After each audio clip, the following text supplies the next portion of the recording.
Bien, bonjour à toutes et à tous. Dernière conférence de ce semestre, deuxième semestre de l'année 2023-2024 pour vous, chers étudiants, pour cette promo. Nous accueillons avec joie Marc Collière, donc du coup, excuse-moi pour avoir erroné ton nom tout à l'heure, pour la deuxième année consécutive. Oui. Donc Marc aurait dû ouvrir les conférences, il les termine, c'est pas très grave.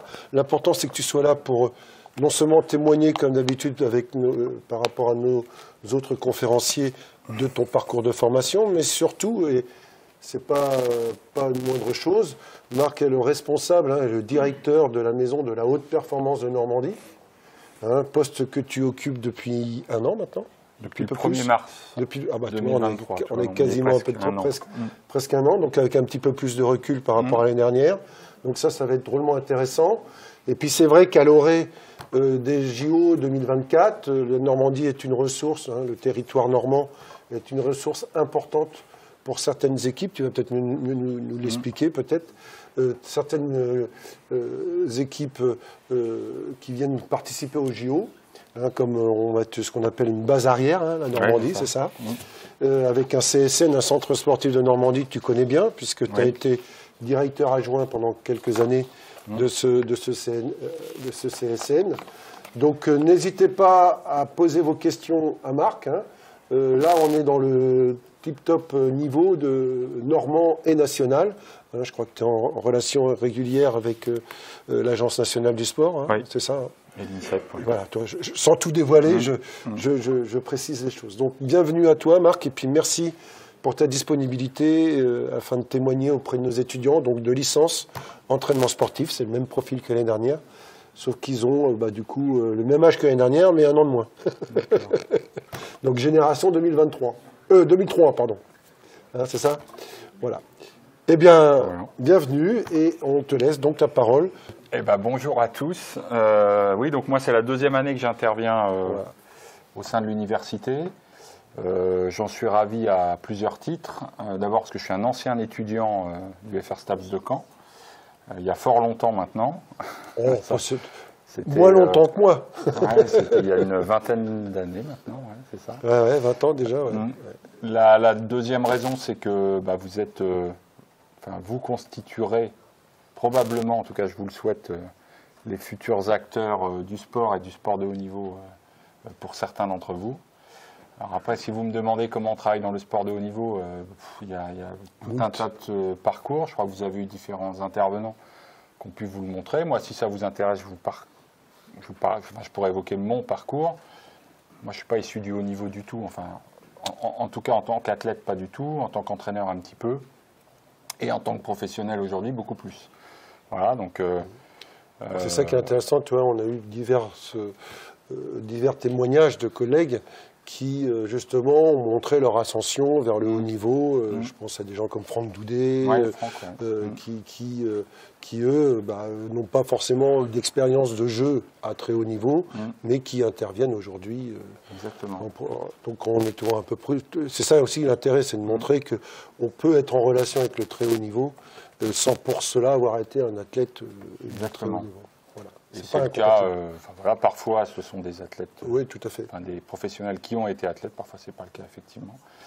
Et puis la troisième raison, c'est plus lié à mes missions au titre de la Maison régionale de la performance et je dirais du CSN. C'est qu'il n'y a pas très longtemps, on a passé une convention avec l'Université de Caen. Voilà. C'est une convention qui porte sur trois volets je dirais. Le premier c'est sur l'accompagnement des étudiants sportifs de haut niveau, c'est-à-dire comment on s'organise avec votre université pour essayer de trouver des aménagements les plus adaptés possibles aux étudiants sportifs de haut niveau. Peut-être que certains d'entre vous sont concernés par cet accompagnement. Je ne sais pas s'il y en a certains d'entre vous qui ont le statut. Alors, au niveau reconnu, au niveau national, c'est ça? Oui, régional aussi? Oui, ou bon niveau. Enfin, je sais qu'il y a deux statuts. Il y a le statut de bon niveau et le statut de haut niveau. La convention, elle porte sur les deux, en fait. Étant entendu que l'idée, c'est justement de pouvoir, je vous en parlerai tout à l'heure, adapter les accompagnements en fonction de l'étudiant et aussi de l'athlète qu'on a en face de soi. Voilà. À l'université de Caen, il y a des étudiants de bon niveau qui ont joué ou qui jouent, par exemple, dans un club professionnel ou un club de niveau national en sport collectif. Je regarde Florian au handball, par exemple, ou au basket, je ne sais pas si... Oui, on a une jeune fille là, voilà. qui joue à et on peut avoir aussi, vous avez aussi au moins une athlète qui a fait les minima pour les Jeux Olympiques, Flavie Renoir, et qui sera potentiellement, normalement, sélectionnée pour aller aux Jeux. Donc vous voyez bien qu'en fonction de... sans préjuger des contraintes des uns et des autres, néanmoins, parfois, le niveau d'aménagement est forcément différent selon le niveau de l'étudiant, selon les études aussi qu'il poursuit. Bien sûr. Il y a une autre athlète en marche qui est originaire de la Manche, qui est aussi étudiante en sciences politiques, alors à Rennes, mais sur le campus de Caen. Vous voyez, donc c'est très... on a vraiment différents cas de figure. Et donc, on a passé une convention pour, je dirais, être capable d'aménager, de personnaliser un peu les aménagements. Ça, c'est la première chose. La deuxième chose, c'est que c'est une convention qui porte sur la recherche et l'innovation. Donc ça peut intéresser certains d'entre vous si vous vous destinez sur des projets de recherche autour de la performance. Il y a beaucoup de travaux ces dernières années. Alors, je pense qu'il y a l'effet JO qui est pour quelque chose, qui ont été engagés autour de la performance, à la fois dans la recherche fondamentale, mais aussi dans la recherche très opérationnelle pour un peu optimiser l'entraînement et les résultats sportifs. Voilà. Et la troisième chose, c'est sur la formation. Et là, ça vous concerne très directement, parce que je pense que pour certains d'entre vous, ça peut être une continuité possible dès l'année prochaine, c'est-à-dire on va collaborer avec l'université et en particulier l'UFR-STAPS, et moi j'en suis ravi, pour la mise en place, le lancement, c'est ça, au mois de septembre. La première promo du Master 2, entraînement et optimisation de la performance sportive. Voilà. Ce qui n'est pas négligeable, parce que c'est vrai qu'on avait la licence entraînement sportif, maintenant on a le Master, donc ça permet non seulement aux étudiants qui sont dans cette licence entraînement sportif d'envisager éventuellement de poursuivre leur formation sur le territoire normand, enfin bas normand, si je me réfère à l'ancienne division régionale, mais c'est surtout aussi permettre à des étudiants de très haut niveau ou de très bon niveau de venir suivre une formation à Caen et d'enrichir les potentiels régionaux. C'est un petit peu, c'est un peu l'enjeu est dans le double sens. Et par rapport à ce que tu parlais de quelque chose d'important, tu utilises le mot de l'optimisation, optimisation de l'entraînement comme l'optimisation de la performance en compétition. Aujourd'hui, tous les masters en France sont sur l'optimisation entraînement et optimisation de la performance. Après, avec des valences qui vont se décliner en fonction des intervenants et puis des volontés régionales. Mais cette notion d'optimisation, elle est très très importante, je pense, quand on parle de performance aujourd'hui. Je crois qu'il y a une question. Alors, juste avant que tu puisses poser ta question, et j'espère pouvoir y répondre, moi, ce que je vous propose, si ça vous va, c'est que justement on puisse fonctionner comme ça. C'est-à-dire que s'il y a des choses qui ne sont pas claires, ou si vous avez des remarques ou des remarques à formuler, moi, je trouve que c'est intéressant qu'on puisse le faire au fil de l'eau. Je ne suis pas du tout... j'attends pas de vous que je parle. Une fois terminé, vous posez votre question. Plus intéressant. Vous faites comme bon vous semble. Je suis là pour vous, moi. Voilà. Donc, je vous rappelle, quand vous posez une question, vous dites qui vous êtes, c'est la moindre des choses, qu'on sache un petit peu à qui on a affaire. Puis vous présentez simplement, enfin vous dites de quelle activité, spécialité que... D'accord. Je m'appelle Louis Bretteville. Je suis spécialité football. Moi, ma question elle porte sur le master. Monsieur Bressaché, donc un acteur important de ce nouveau master, a dit qu'il voulait concurrencer. Un peu ton micro, s'il te plaît. De toute façon, il ne marche pas trop aussi. Si, il marche. Si, ça marche. Autant pour moi. Il a dit qu'il voulait concurrencer avec ce nouveau master dans les années à venir les meilleurs masters de France. C'est ce qu'il nous a dit lors d'un cours. Je voulais savoir, vous, votre avis. Est-ce que les moyens mis en place sont assez importants et vos prédilections sur ce prochain master? Merci. Question difficile. Alors, sur les moyens qui sont mis en place, c'est difficile pour moi de répondre parce que, en tout cas, d'un point de vue financier et humain, au niveau de l'université, je ne les connais pas. Ce que je sais en revanche, c'est que moi je pense que quelle que soit la formation, quel que soit le dispositif, la plus-value d'une formation d'un dispositif, c'est sa capacité à fédérer, moi je vais dire, les bonnes énergies autour de cette formation et de savoir justement travailler avec les acteurs du territoire. Pour avoir beaucoup échangé avec Philippe, que je connais par ailleurs, parce qu'on est Philippe Brézaché, pardon, parce qu'on est issu de la même discipline, avec Fred, avec tous les acteurs de cette formation-là, ils ont eu cette préoccupation, je dirais, d'associer les acteurs de la performance, je dirais à l'échelle normande, plutôt autour de Caen. Moi, ce que je peux vous dire, c'est que il y a un certain nombre, vous aurez un certain nombre d'intervenants qui, dans leur domaine, pour la région Normandie, font partie d'experts, en tout cas au titre de la Maison régionale de la performance, telle que je vais vous la présenter. Ils sont identifiés en tant que tels. Donc ça, je trouve que c'est intéressant. Après, vraiment, je le redis, hein, sur les moyens humains et financiers, ça c'est... Ça concerne plus voilà, l'université. ça concerne plus l'université. Je sais que l'université, au niveau de la gouvernance, quand on a des échanges avec eux sur le haut niveau, est plutôt ravi et souligne la plus-value de la mise en place de ce master. Et après, la dernière partie de question, c'était qu'est-ce que je pensais de cette formation, c'est ça? Dans l'avenir, c'est ça. Alors, c'est difficile de se prononcer quand on... Moi, ce que je sais, c'est que quand je vais vous expliquer quelles sont les missions de la Maison régionale de la performance, dans les besoins sur lesquels on est mobilisé pour l'accompagnement des athlètes, la dimension entraînement, optimisation de la performance au travers, par exemple, ce sont des exemples, de la dimension physique ou de la dimension mentale, mais aussi la capacité à être un peu un professionnel qui coordonne, qui articule les différents facteurs de la perf. Ce sont des choses qui sont demandées en Normandie, mais aussi au niveau national. Voilà.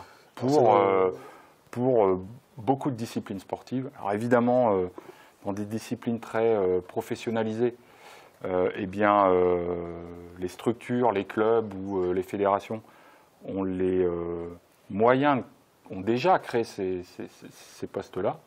Et puis il y a des fédérations pour qui c'est en cours de création. Donc je pense réellement qu'il y a une dimension qui est intéressante et ça répond réellement à un besoin. Et si je vais même plus loin, parce que le sport de haut niveau, parfois, il est aussi à la croisée des chemins avec le monde de l'entreprise. En tout cas, c'est un souhait depuis quelques années de rapprocher deux mondes pour qu'il y ait l'attrait l'un pour l'autre. Dans le monde de l'entreprise, dans les chefs d'entreprise, dans les cadres, il y a aussi beaucoup parfois de... Alors on est plutôt sur la dimension santé, mais néanmoins santé avec de l'entraînement, de l'accompagnement pour certains cadres qui sont soumis aussi à des pressions importantes. Donc là, mes derniers propos, ils portent autour de l'employabilité de ce master-là, où effectivement il peut y avoir la dimension au niveau de perf, mais je pense que c'est transposable dans d'autres secteurs d'activité. Voilà. Et je finis. Et en plus, moi vraiment, je suis très content parce que c'est, je pense, une formation qui manquait sur le territoire normand. C'est-à-dire que vous développiez en tant qu'étudiant des expertises et malheureusement, pour la Normandie, pas pour les étudiants, eh bien, la plupart du temps, vous deviez quitter le territoire, aller dans une autre région pour vous former. Et très souvent, quand même, quand on observait, l'étudiant ne revenait pas et trouvait un emploi sur une autre région. Donc ça, c'est quand même une vraie plus-value. Alors, c'est drôlement intéressant, ce que tu dis est important, c'est qu'en plus, le master qui s'ouvre à Caen va être, on va dire, en termes de formation, complémentaire de celui de Rouen, qui existe déjà. Oui. Alors, on est plutôt sur les data à Rouen, oui. Alors que là, tu l'as rappelé, les 3 grands axes de formation de ce master seront sur la préparation physique, préparation mentale et naturellement la capacité, d'où l'intérêt de la relation avec les entreprises, d'un côté management d'une structure associative et sportive. Pardon. Oui. Bonjour Marc, moi c'est Bonjour. Florian Lacour. Visiblement, vous connaissez. Oui, on se Je le connais. Et justement, comme tu dis que c'est une formation qui manquait sur le territoire et que vous avez une convention signée avec l'université, est-ce que il va y avoir... Philippe il nous a dit que ça allait plus être des étudiants de Caen qui allaient être pris, Oui. mais est-ce que justement le CSN a poussé un petit peu pour que ce soit vraiment que des étudiants de Caen ou... Nous, on n'est pas dans le... Merci Florian. On n'est pas dans le... Enfin, on ne rentre pas dans le processus de sélection. Voilà. Nous, on a... Ce qui nous a... Enfin, pour être très honnête, ce qui nous a été demandé, c'était aussi de participer à l'élaboration de cette formation, pas dans le contenu pédagogique, parce que moi, ce n'est pas mon métier, mais dans justement l'employabilité et l'intérêt. Donc après, ce qui est certain, c'est que, après, moi je ne suis pas spécialiste comme Fred, mais en tout cas ce que j'en ai compris, c'est que le fait qu'il y ait une offre de Master 2 à l'Université de Caen, ça favorise la continuité pédagogique et de formation des étudiants caennais. Nous, pour le CSN et pour la MRP, qui est un dispositif intégré dans l'établissement CSN, pouvoir s'appuyer sur des compétences normandes au service des athlètes normands, en termes de pérennité de la ressource, c'est quand même beaucoup plus intéressant. Si on se met dans une logique à long terme, évidemment à court terme, actuellement il y a des athlètes en Normandie, par exemple, qui préparent les Jeux Olympiques, qu'on accompagne, qui font appel à des ressources extérieures, par exemple en dimension mentale, au travers, avec un travail en distanciel, en visio. Ça marche, hein. Ça marche plutôt pour des athlètes expérimentés et aguerris. D'accord ? Pour autant, ça semble plus structurant et plus intéressant qu'on puisse s'appuyer sur des personnes ancrées dans le territoire dans lequel ils sont. Voilà. C'est l'intérêt, c'est de renouveler. Et puis ça aussi. contribue, la Normandie, je pense que c'est une région qui est en pleine dynamique, hein, en pleine transformation. C'est tout à fait. La création de ce Master 2, comme pour le haut niveau de manière générale, ça permet d'acculturer le territoire et les acteurs au haut niveau et à la haute perf. Voilà. Et puis c'est drôlement important à travers ce que tu donnais comme différents suivis, enfin différents axes de travail du CSN et de la maison de la haute performance. La question de la recherche et de l'innovation, forcément, elle concernera aussi les étudiants de ce master, puisque vous aurez un mémoire pour valider votre master à présenter, aussi bien que ce soit à la fin de première que de deuxième année. Et ce master, il peut aussi être en relation avec les préoccupations dont tu parlais. Exactement. Donc, moi, je trouve que le gros positif, comme le disait Marc, c'est le côté, il y aura de l'alternance possible, hein, travailler à la fois dans le monde de l'entreprise, du milieu sportif, et venir suivre sa formation autre que distancielle, en présentiel à l'université. On sait qu'aujourd'hui, l'alternance, c'est une voie de la formation dans n'importe quel domaine. On en a déjà parlé avec Olivier Courcel la dernière fois, qui est venu présenter les brevets professionnels, le CFA qu'il a créé. Il est clair qu'aujourd'hui, la meilleure formation, elle est théorico-pratique. Et c'est par l'expérience que vous aurez sur le terrain que vous deviendrez de plus en plus compétent. Donc c'est aussi la vocation de ce master. Et après, pour être très complet, nous, la Maison régionale de la performance, c'est une mission qui est à vocation régionale. Tout à fait. Et donc, on a engagé le même travail avec l'Université de Rouen, avec lequel on va passer une convention, sur les 3 axes que j'ai évoqués à l'instant, c'est-à-dire l'accompagnement des athlètes, la recherche-innovation et la formation, avec, comme le disait Fred, une complémentarité dans l'offre de formation. Et probablement, alors ça moi je ne suis pas expert, mais certainement des travaux aussi et complémentaires, voire communs sur certains axes de la recherche et de l'innovation. C'est l'intérêt. Moi je vois par exemple à travers la spécialité volley dont je suis responsable, on avait le prof de volley qui s'occupe de l'activité volley est parti sur un autre poste, mais on avait déjà engagé, d'ailleurs c'était le CSN qui était le lieu de rencontre de la Haute et Basse Normandie des étudiants en spécialité volley, pour échanger sur les contenus, sur les approches, et puis et aussi en termes de jeu, pour jouer les uns contre les autres et se découvrir, puisque les formations sont légèrement différentes, ça permet d'avoir une complémentarité. Et ça, j'y crois beaucoup, moi. Ça. Donc voilà. Donc, les ligues sont importantes d'ailleurs dans ce processus. Oui, de les rapprochement, ligues et puis aussi les entreprises. Oui, tout à fait. Alors, moi, je ne suis pas spécialiste sur tout ce qui est recherche-innovation, mais il y a de plus en plus de... Moi, j'étais à un colloque, c'était il y a 15 jours, national, là, justement, où il y a eu une conférence sur le lien entre les universités, les entreprises et la haute performance, en fait. Ouais. Et on voit bien que c'est quand même un triptyque qui est de plus en plus utilisé. Si vous prenez, par exemple, le paralympisme, il y a un certain nombre d'entreprises... c'est Airbus qui, par exemple, a été mobilisé sur des travaux de recherche pour l'amélioration, vous savez, des lames pour les athlètes paralympiques, donc pour travailler sur la... Alors, ils ont expliqué à la fois sur la solidité et surtout sur je sais plus comment, enfin le renvoi, le renvoi d'énergie. Alors, je ne sais plus comment ça s'appelle. Donc, vous voyez, et ça, c'est le cas dans beaucoup de domaines, en fait, où la dimension entreprise est importante. Nous, au titre du CSN et de la Maison régionale de la performance, notre travail, c'est d'être plutôt au carrefour de tous ces acteurs, autour du thème du haut niveau et de la haute perf, et d'essayer d'être facilitateur. Donc notre rôle vraiment auprès de l'université, et en l'occurrence du master, ça a été de faciliter cette initiative et de la faire connaître aussi.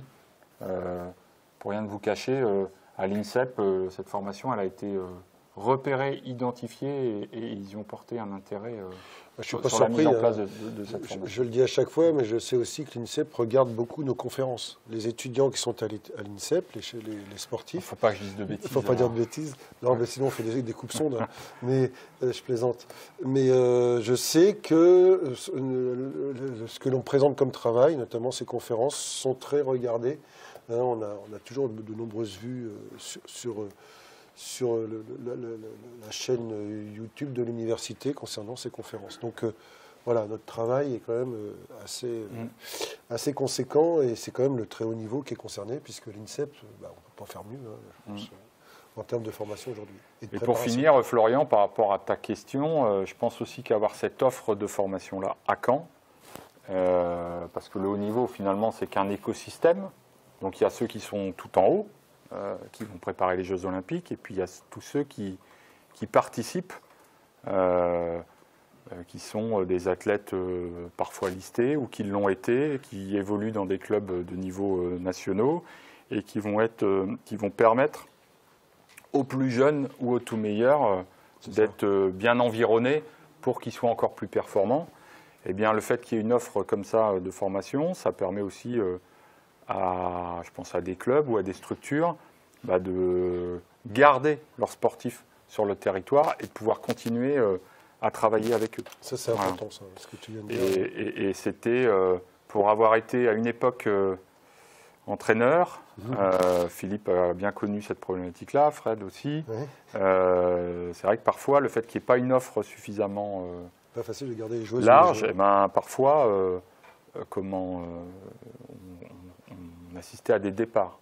Et à l'inverse, moi quand j'entraînais, il faut reconnaître que le fait d'être dans un club, dans une ville universitaire, ça a une attractivité supplémentaire pour aussi faire venir des athlètes dont la préoccupation, quel que soit leur niveau de performance, la plupart, leur préoccupation, c'est certes d'être performant, mais aussi de sécuriser leur parcours de vie plus globalement. Et dans leur parcours de vie, il y a la partie études et insertion professionnelle.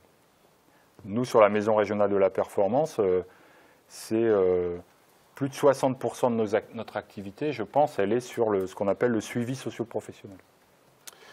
Ce qui est hyper important, notamment pour certainement réfléchir les questions de reconversion à la fin, en termes de pour les athlètes ou les sportifs qui ont consacré leur vie, leurs premières années de jeunesse à leur propre sport.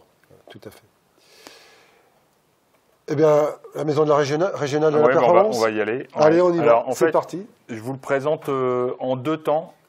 Alors, le premier temps, c'est pas toujours le plus sympa.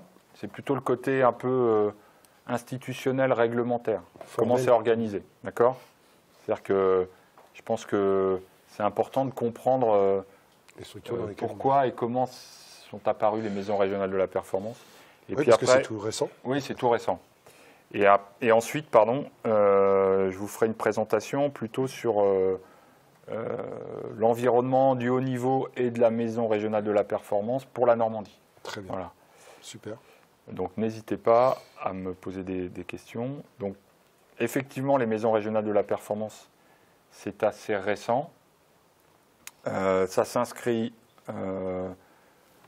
alors je ne serai pas long là-dessus, mais... Non, mais c'est important que nos étudiants sachent. Je veux juste que vous compreniez qu'en fait, c'est pas... Les maisons régionales de la performance, ce ne sont pas des dispositifs qui ont été créés juste sur le territoire normand. Ça s'inscrit dans une stratégie nationale et dans un cadre réglementaire. D'accord ? La stratégie nationale, ça a été la création en 2019 déjà de l'Agence nationale du sport. L'Agence nationale du sport, globalement, elle met en place la politique sportive souhaitée par le ministère, à la fois dans sa partie développement, je dirais pour le plus grand nombre, et puis aussi dans la partie haut niveau. Sur la partie haut niveau, c'est parti d'une commande politique qui a été faite auprès de Claude Onesta pour faire un peu un état des lieux du sport de haut niveau en France et voir quelles pouvaient être les solutions à apporter pour 2024 et que la France soit dans les 5 meilleures nations aux Jeux Olympiques en termes de médailles et dans les 10 meilleures au niveau des Jeux Paralympiques. D'accord ? Donc il y a eu un objectif très ambitieux. Voilà, qui a été réalisé, qui ne l'a pas toujours été, mais qui l'a été, et sur lequel, voilà, l'ambition d'ici à 100 jours, je crois, à peu près. C'est ça, ça vient de plus en plus vite. Voilà, c'est d'être dans ces classements-là, mais pas que, c'était aussi de proposer une nouvelle organisation qui permette ensuite de préparer 2028-2032, d'être dans une organisation plus aussi pérenne. C'est intéressant ce que tu dis parce que, vous voyez, on parlait du lien entre le monde sportif et de l'entreprise. Je pense que Claude Onesta, c'est un bel exemple de cette réussite à haut niveau à travers le hand. C'est ça. Et puis aujourd'hui, je crois qu'il est conférencier. Il fait pas mal de conférences. Oui, il le fait. Ouais. Et puis il est surtout manager de la haute performance au titre de l'Agence nationale du sport pour la préparation des Jeux. Voilà. Donc après, je vous invite. Je ne vais pas vous le. Enfin, je vais pas vous le présenter, mais en fait, le diagnostic et les préconisations qui ont été faites pour la réforme du haut niveau dans le cadre de la préparation des Jeux, ça tient dans un projet qui s'appelle le projet Ambition Bleue. D'accord ? Alors, Claude Onesta, il le résume en disant c'est passer de la haute couture aux coups humains. D'accord ? Globalement, c'est de travailler de manière beaucoup plus individualisée, voire personnalisée, auprès des athlètes et des disciplines sportives qui présentent des réelles chances de médaille. D'accord ? Sans, pour autant, négliger, ce que je vous disais précédemment, la suite et le renouvellement justement de ces athlètes. Voilà. Donc il y a eu un certain nombre de préconisations et dans les préconisations sont arrivées la création des maisons régionales de la performance. Donc les maisons régionales de la performance, vous en avez une par région. qui sont placés au sein des établissements du ministère chargé des sports qu'on appelle les CREPS. Et quand il n'y a pas de CREPS dans la région, ce qui est le cas de la Normandie, ce qui est le cas de la Bretagne, ce qui est le cas de la Corse, ce qui est le cas de la Martinique, ce qui est le cas de la Guyane, le ministère a désigné ce qu'on appelle des organismes publics équivalents, donc qui sont globalement, qui portent les mêmes missions que les CREPS, mais qui ne sont pas, je dirais, juridiquement rattachés au réseau d'établissements du ministère. Puisque tu en parles, le CSN, historiquement, était le CREPS de Basse-Normandie. Voilà, le CSN était le CREPS de Basse-Normandie, qui a été fermé en 2009, et donc ça a été recréé repris par la région, qui a créé un groupement d'intérêt public, composé de la région à 70%, l'État à 25%, et puis 5% le comité régional olympique et sportif. Et donc, pour la maison régionale de la performance, c'est le CSN qui a été désigné comme organisme public équivalent. D'accord. Et après le CSN, il y a 2 sites. Il y a un site à Oulgat, sur lequel la région a entrepris énormément de travaux, autour de 50 millions d'euros. Oui, je crois que ça va bientôt être achevé, peut-être pour les JO, à peu près. Oui, pour les Jeux, oui, tout ne sera pas fini, mais je dirais la fin, ce sera fin 2025. C'est symbolique ce que tu dis, parce qu'engager de tels travaux conséquents sur une structure importante du sport normand, ça veut bien dire la volonté de la région que de se structurer vers le haut niveau, justement. La région Normandie, pour avoir une vision, je parle bien de la région, je ne parle pas de la collectivité territoriale, la collectivité régionale a investi énormément dans le sport de haut niveau, que ce soit au travers des installations, la rénovation d'Oulgat, mais pas que, parce qu'il y a aussi tout un tas d'installations sportives au niveau de la Normandie qui ont été financées à ce titre-là, sur des bourses individuelles pour les athlètes, sur de l'aide aux structures. Enfin, c'est une région qui investit énormément sur le sport de haut niveau. Et effectivement, un des investissements très conséquents est l'investissement d'Oulgat, dont la région souhaite, et ce sera le cas, souhaite en faire le lieu du haut niveau et de la haute performance pour la Normandie. Voilà. Et on est très sincèrement, pour y travailler quotidiennement, on travaille dans des conditions exceptionnelles. Bien sûr. Et au niveau du cadre et au niveau de l'époque où j'encadrais quelques jeunes à Oulgat, au CREPS. Ça, c'était plutôt les années 90-2000. Le site a largement évolué. C'est assez impressionnant. Et donc, la Maison régionale de la performance, elle s'inscrit complètement là-dedans. C'est-à-dire que c'est finalement créer un lien entre les fédérations, l'Agence nationale du sport et le territoire normand pour encore mieux accompagner les athlètes qui vont préparer les Jeux olympiques, les championnats du monde, les championnats d'Europe. Voilà. Donc j'en reviens donc pour ça, sans vous faire un cours de droit, mais il a fallu transférer les missions du sport de haut niveau qui étaient portées par les directions régionales jeunesse et sport. Elles ont été transférées au sein des CREPS ou des organismes publics équivalents. D'accord ? Donc il y a un certain nombre de missions qui étaient portées par les directions régionales, qui étaient un service déconcentré de l'État, qui ont été confiées aux maisons régionales de la performance.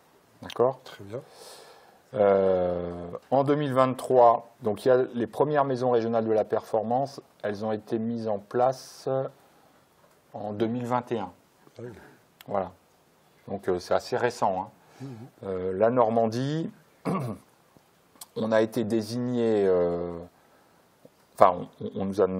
c'est l'arrêté du 26 septembre 2022 qui nous désignait organisme public équivalent et qui notamment nous amenait à porter la Maison régionale de la performance. Donc ça, c'était 26 septembre 2022.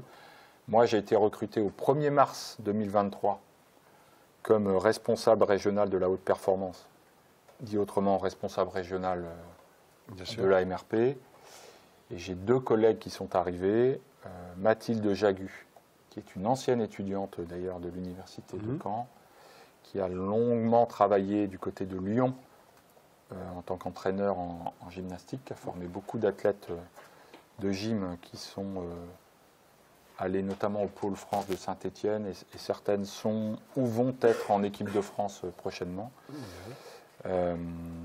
qui s'occupe de toute la partie suivi des athlètes paralympiques et optimisation de la performance. D'accord. Et la deuxième collaboratrice, c'est Christelle Moll, qui est plutôt sur le suivi socio-professionnel et qui est une ancienne athlète de haut niveau en badminton. Elle a fait les Jeux de Barcelone. D'accord. Tu es bien encadré par rapport à l'année dernière. Oui, l'année dernière, quand je suis venu ici, j'étais tout seul. Voilà. C'était le début. Ouais, j'étais tout seul. Ouais. Donc ça évolue, c'est plutôt bon. Bon, après, je vous en parlerai, mais je ne suis pas tout seul. Enfin, on est 3, mais on travaille aussi avec d'autres personnes. Est-ce que ça va, ça? C'est bon? Je m'en tiens là. C'est clair pour tout le monde? L'aspect réglementaire. Vraiment, ce que vous compreniez, c'est que c'est un dispositif national qui est implanté dans toutes les régions. Donc, typiquement, un athlète qui quitte la région Normandie, on a eu le cas d'une athlète en heptathlon qui a rejoint un club en région PACA. On l'accompagnait au titre de la MRP Normandie. Eh bien, on l'a mis en contact avec la MRP PACA de façon à ce que les collègues puissent prendre le relais. Voilà, donc il y a vraiment le souhait que ce soit harmonisé. Et donc à travers ces maisons de la performance, si je comprends bien, c'est l'idée pour l'État de réaliser un maillage sur le territoire pour qu'il y ait des liens d'une région à l'autre et que l'athlète ne se retrouve pas dépourvu de toute aide ou d'accompagnement concernant l'évolution de sa carrière. Quoi. Exactement. C'est qu'il y a un continuum et dans sa carrière et pour préparer. Donc il y a 13 régions en France, il y a à peu près 13 maisons de la performance, c'est ça? Il y a 13 régions métropolitaines, donc il y a 13 MRP. Plus les Antilles. Antilles, Guyane, Guadeloupe. D'accord. Et il y en a une qui est en création en Nouvelle-Calédonie. Voilà. Très bien. Alors évidemment, les MRP, on a un budget, nous, pour fonctionner, pour accompagner les athlètes. Évidemment, il est différent. La MRP Normandie accompagne beaucoup moins d'athlètes que la MRP Île-de-France, par exemple, ou que la MRP Occitanie. Et les moyens sont différents, forcément. Voilà, mais ça, c'est intéressant quand même de le souligner parce que ça veut quand même dire que tous les territoires jouent un rôle dans le renouvellement de l'élite, dans le haut niveau et dans la haute performance. C'est-à-dire, typiquement, je vous le présenterai, mais en Normandie, bien qu'on soit plus petit que la région Occitanie, par exemple, eh bien, il y a un certain nombre d'athlètes qui préparent et qui vont participer aux Jeux Olympiques. Après, bien évidemment, l'aide, elle est calibrée en fonction du nombre d'athlètes qu'on a à accompagner.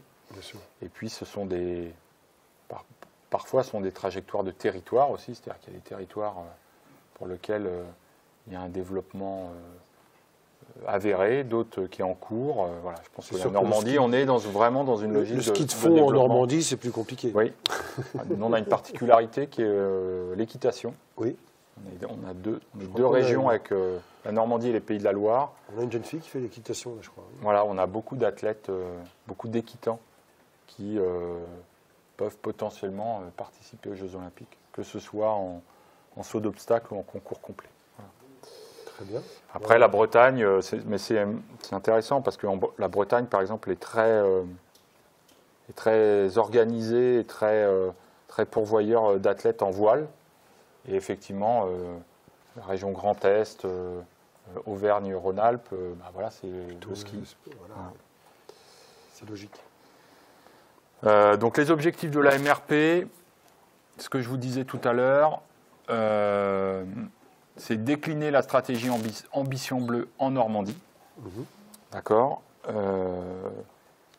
Pour ça, ça passe par l'accompagnement des sportifs de haut niveau normands, de leur structure d'entraînement et de leur encadrement.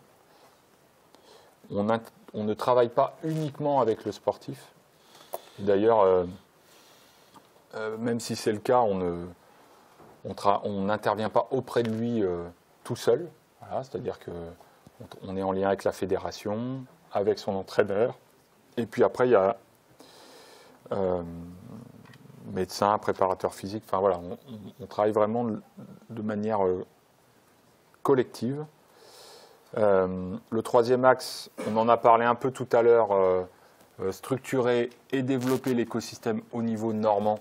Eh bien, par exemple, les formations au sein de l'université, les conventions qui sont passées, le travail qu'on mène presque, je dirais, quotidiennement, j'exagère, mais avec la région Normandie, les collectivités locales, pour structurer et organiser le haut niveau sur le territoire, ça fait partie de nos missions. Et ce sont des missions, en tout cas pour celle-ci, qu'on ne peut pas mener tout seul. Donc, tous les acteurs sont importants. Nous, on a un rôle, de mon point de vue, de fédérateur et facilitateur. Et puis de coordination peut-être. Voilà, exactement. Et pour toutes les disciplines. Hein. Vous voyez, parce qu'il y a des disciplines où elles ont une puissance économique pour créer leur propre écosystème. Ouais, bien sûr. Même si, très honnêtement, quand vous discutez avec des grosses fédérations, elles savent aussi, elles souhaitent aussi travailler avec les autres. Elles ne créent pas leur propre système sans se préoccuper de ce qui se passe autour d'eux.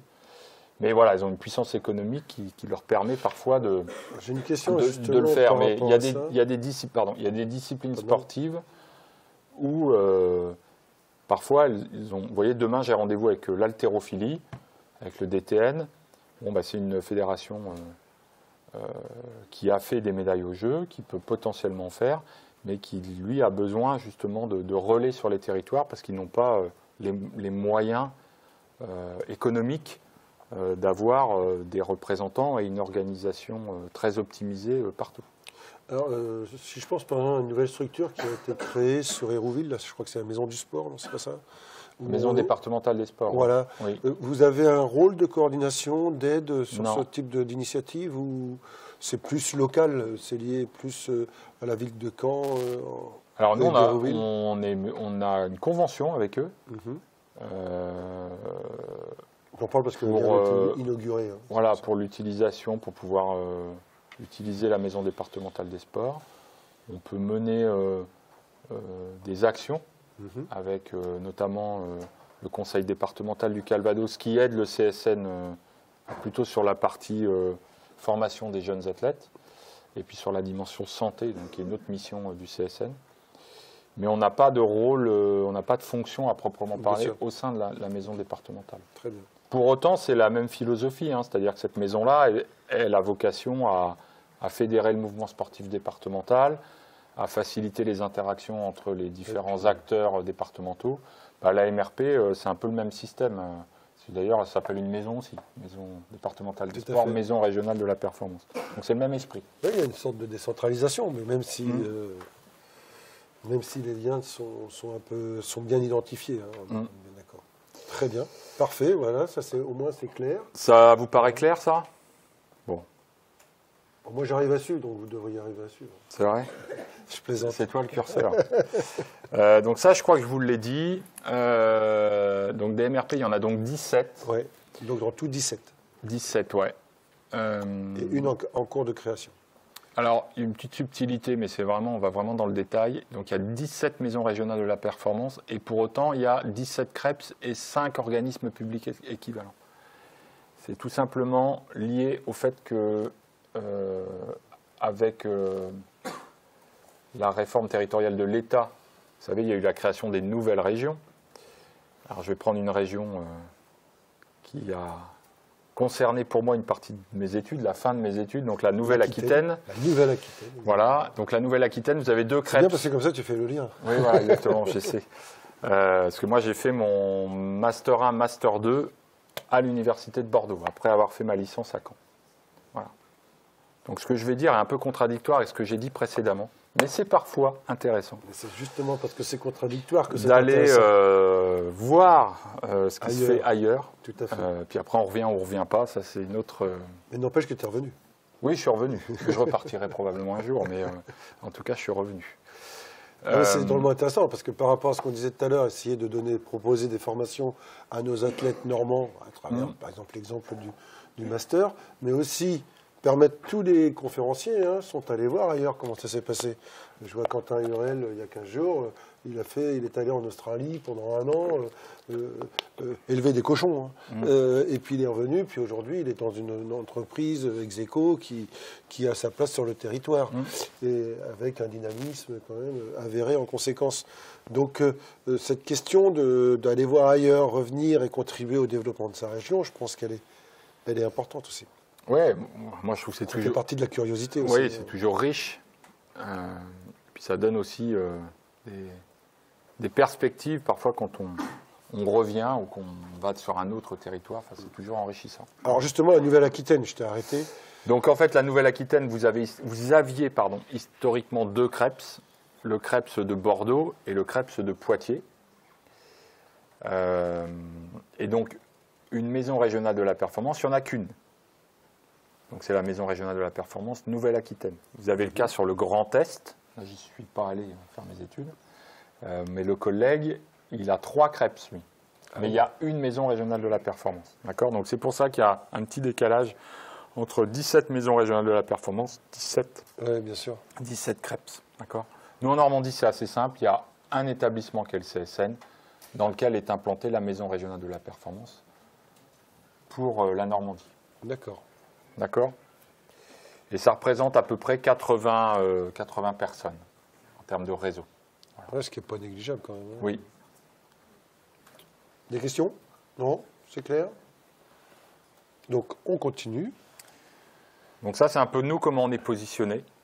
Après, tout ça, je vais vous l'illustrer au travers de chiffres et d'exemples. En fait. Très bien. Donc, par rapport au haut niveau, pour moi, nous, on est vraiment au carrefour entre le projet national et les politiques territoriales et fédérales. D'accord ?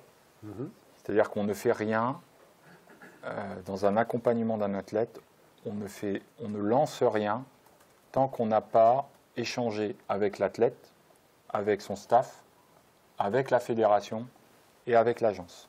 Alors ça, c'est vraiment important parce que même dans le cadre pour un club qui voudrait former son propre athlète, au moins, vous avez une démarche très, très complète par rapport au statut de l'athlète à former ou en tout cas à accompagner. Oui, ou à former ou à accompagner sur la haute performance. On est d'accord. On distingue pas. Enfin, on distingue pas en termes de méthode, on change pas de méthode. On est bien d'accord. Et ça, c'est drôlement important parce qu'il y a une méthodologie derrière. C'est-à-dire qu'il y a une réflexion, alors, qui est peut-être issue de diverses expériences. Mais moi, j'aime bien cette approche qui est liée. L'athlète, c'est pas que quelqu'un qui va courir vite ou qui va sauter haut. C'est tout un environnement dont il faut le tenir compte pour pouvoir justement l'amener vers la meilleure performance possible. Alors après, il y a plusieurs raisons à ça. La première raison, c'est ce que tu disais, c'est-à-dire que c'est un peu une philosophie de travail. C'est-à-dire que nous, les MRP, on n'est pas là pour prendre la place de l'entraîneur ou faire à la place ou décider pour le sportif. On vient en appui plutôt sur des éléments connexes. C'est-à-dire qu'on n'intervient pas sur la discipline sportive à proprement parler. On intervient sur des paramètres autres. Besoin de préparation physique, besoin de sécuriser la formation, sécuriser l'emploi,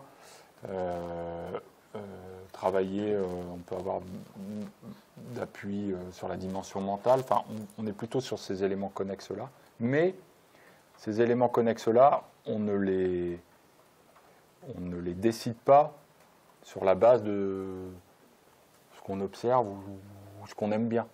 C'est-à-dire que c'est beaucoup plus, pas complexe, mais c'est plus rationalisé que ça. C'est-à-dire que ça fait l'objet d'échanges. Alors, on a des méthodes de travail. Moi, les collègues, elles ont des méthodes, on appelle ça la méthode Orfèvre, qui est une méthode un peu pour diagnostiquer, qui a été construite notamment par l'INSEP avec l'agence, pour un peu diagnostiquer les besoins d'un athlète. Donc il y a toute une méthodologie.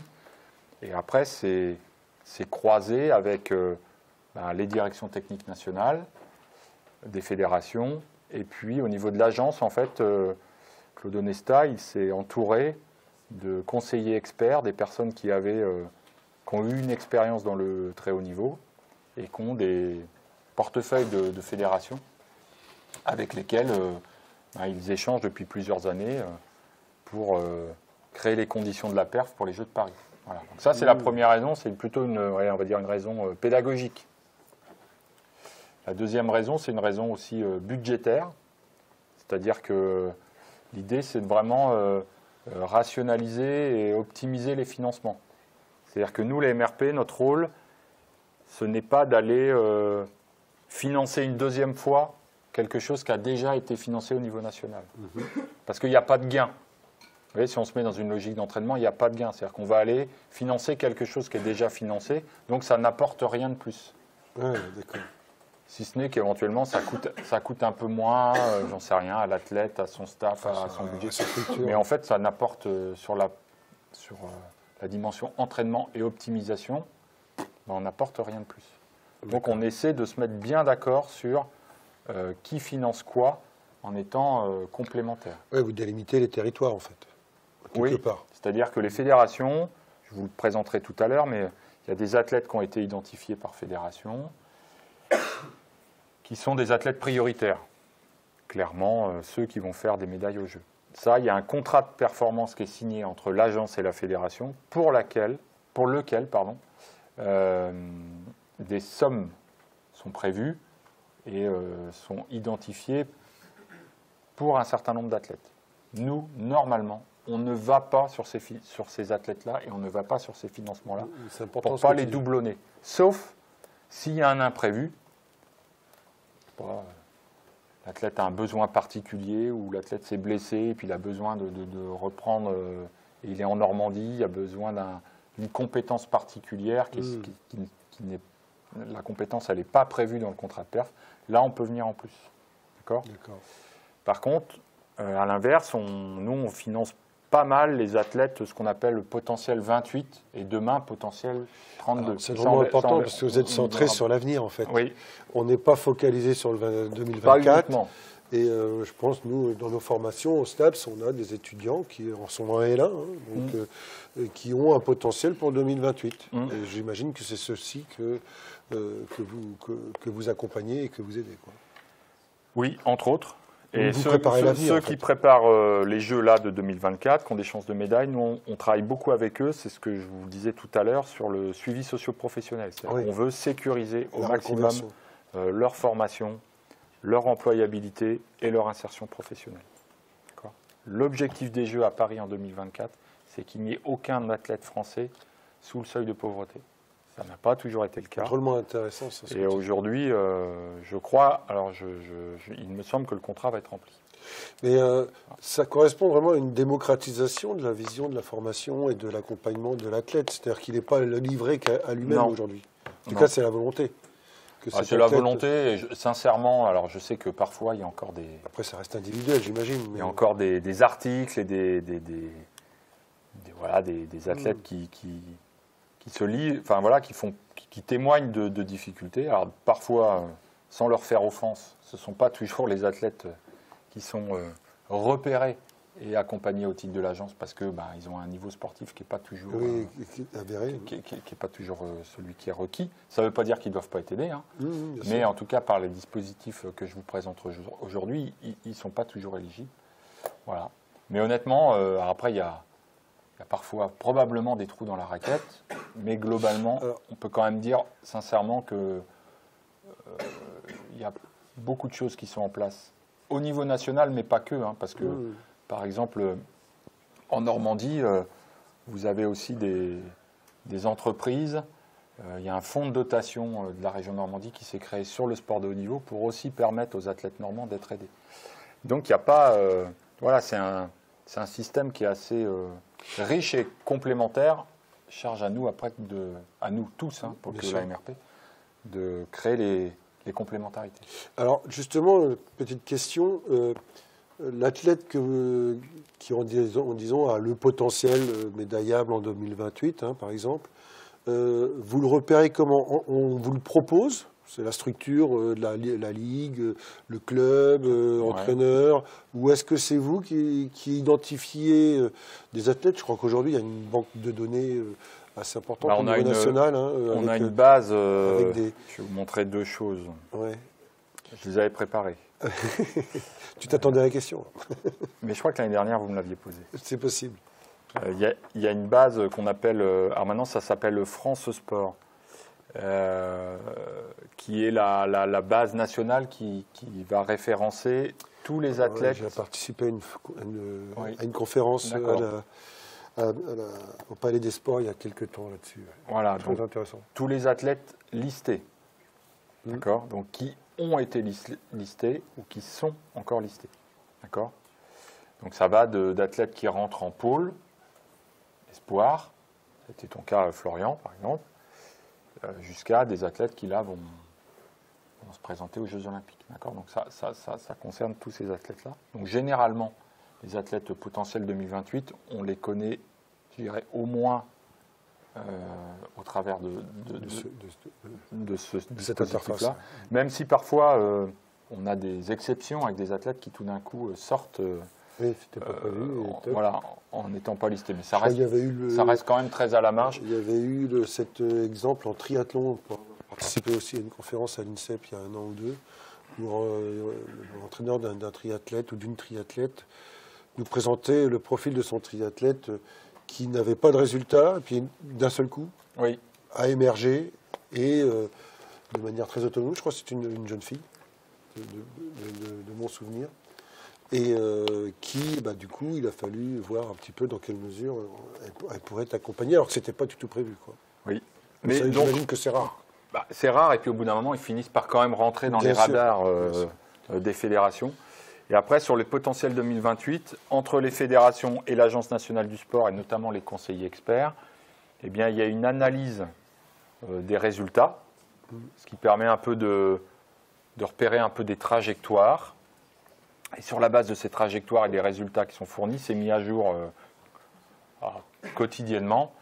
Eh bien, on rentre dans les potentiels 2028, où on peut en sortir. Enfin voilà, donc...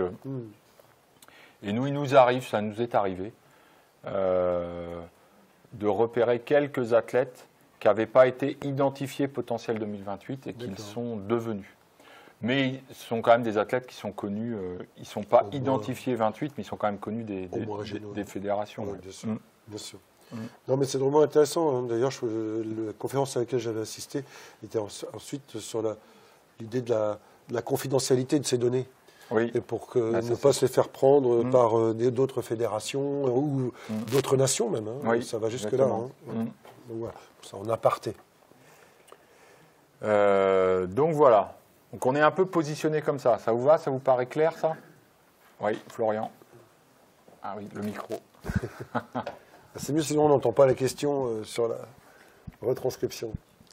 J'ai pas bien compris, mais concrètement, ça coûte financièrement à l'athlète d'être aidé et d'être accompagné par la Maison régionale de la performance? Ah, si on lui demande quelque chose? Oui, financièrement. Non, on lui demande rien là pour le coup. En fait, là, tu es accompagné, on touche une subvention de l'agence, qui est voilà, ça nous permet de fonctionner à l'année, et c'est nous qui finançons les actions qu'on a identifiées. Non, il n'y a pas de coût pour l'athlète. Et l'aide de l'agence, elle vient, il y a une date qui tombe régulièrement, septembre, janvier, comment ça se présente? Pour les athlètes ou pour nous? C'est en année civile ou... Nous, on est en année civile. Donc moi, là, mon budget 2024, je le connais. D'accord. Voilà, depuis un mois à peu près. Donc là, j'ai un budget pour fonctionner. Alors j'ai une partie fonctionnement, mais surtout la partie accompagnement. D'accord. Après, l'athlète, c'est tout au long de l'année. Parce que il y a des accompagnements qu'on lance, qu'on poursuit, parce que le niveau de performance le justifie. D'autres qu'on arrête. Et puis d'autres que vous créez, en fait. Ouais, qu'on crée au fil de l'eau, en fait. Ça dépend. Alors ça ne doit pas être facile à gérer, quand même, en termes de budget, parce que imaginons que pendant une certaine période, février, juin, il n'y a pas trop de résultats sportifs chez certains athlètes, et puis tout d'un coup, la période estivale se passe, et là, en fin d'année, des athlètes émergent, tu vois ce que je veux dire? Oui, oui. Donc ça, là, le budget, je ne sais pas. Alors, là, on fait du prévisionnel. Hein, alors, de la comptabilité analytique, comme on dit. Moi, ça va être la première année où je vais le fonctionner avec un budget complet, sur une année complète. En général, de ce que j'observe des collègues, il y a quand même un seuil qui est aussi représentatif de la démographie du territoire. C'est-à-dire que globalement, il n'y a pas trop de... On reste à peu près dans des seuils un peu identiques. Après, si jamais il y a des besoins hors budget, il y a possibilité de faire ce qu'on appelle des avenants. Ce sont des financements on sollicite un financement supplémentaire du national. D'accord, voilà. Très bien. Donc on peut se prémunir de ça. Donc tout est possible. Oui, tout est possible, mais sincèrement, globalement, on ne se trompe pas trop. Ouais. Bon, bah, c'est cool. Bien, bien. Parfait. Je dis ça va être... Et là, avec 2024, pleurer, ça va exploser de partout. Pleurer, ça, je vous en ai parlé. Voilà. Oui. Ça, c'est intéressant. Alors ça, c'est intéressant. Ouais. Alors, je vais mettre mes lunettes, c'est un peu petit. Par rapport à ta question, Florian, et aux remarques de Fred, ça, c'est ce qu'on appelle les cercles. Donc, je vous ai montré tout à l'heure, vous savez, la base de données nationale des sportifs de haut niveau, donc tous ceux qui étaient listés. Et dans en Normandie, il y a à peu près 700 athlètes listés. Ah ouais, quand même. Donc, ça va de jeunes de 13-14 ans jusqu'à des personnes de 40 ans. D'accord ? Et justement, un des travaux de l'agence, c'était de clarifier un peu parmi les listés quels étaient ceux qui présentaient des réelles chances de médaille et pour lesquels il fallait justement apporter une aide et un accompagnement supplémentaire. Donc en fait, ils ont travaillé par des systèmes de cercles. D'accord ? Donc c'est, dit autrement, les meilleurs sportifs listés ont été un peu colorés. D'accord ? Donc, ils auraient pu être colorés en jaune, en or, en argent et en bronze, mais ce n'est pas ça qui a été retenu. Ils y avaient peut-être pensé d'ailleurs, j'en sais rien. Donc le premier cercle, parmi les sportifs listés à plus haut potentiel, c'est ce qu'on appelle le cercle haute performance. Donc ce sont des athlètes qui ont fait des médailles mondiales et aux Jeux depuis moins de 2 ans. D'accord ? Ceux-là, ils sont cercle haute performance. Ceux-là, ils sont prioritaires dans les financements nationaux. Vous savez, le contrat de performance passé entre la fédération et l'agence. Voilà. Donc nous, les MRP, à part sur le suivi socio-professionnel, on intervient, pour ainsi dire, jamais. C'est vraiment, d'accord. C'est très spécifique. Ou vraiment très, très rarement. D'accord ? En Normandie, par exemple, vous avez un athlète comme Alexis Anquincan, en paratriathlon, qui est dans ce cercle-là. C'est quelqu'un qui est, j'espère qu'il ne m'en voudra pas, 6 fois, je crois, champion du monde, 6 fois champion d'Europe, qui a été médaillé d'or aux Jeux Olympiques de Tokyo, et qui, lui, se prépare pour être médaillé d'or aux Jeux Paralympiques de Paris. Voilà. Donc lui, il est, par exemple, dans ce cercle-là.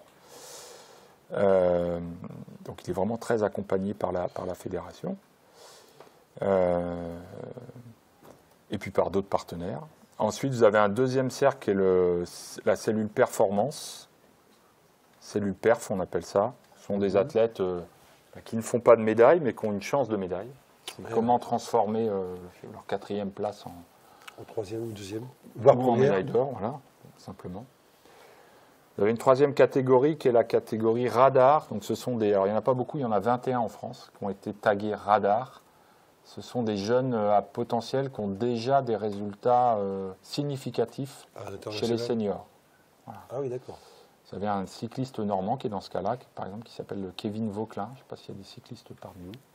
Des cyclistes ? Non. Non. Il n'y a pas de cyclistes cette année ? Bon, lui, on ne sait pas trop. Voler, triathlon. Et comment ? D'accord. Heureusement que tu as un casque. Et après, vous avez donc les fameux athlètes potentiels 2028-2030. Donc là, il y en a en Normandie, on a beaucoup d'athlètes potentiels 2028-2030. Ouais. Oui, on est un territoire plutôt de formation. D'accord. Donc voilà, on a beaucoup d'athlètes. Alors évidemment, une fois que les Jeux de Paris seront passés, les potentiels 2028 deviendront des potentiels 2032. Forcément. Donc voilà, il y a des mouvements qui vont s'opérer.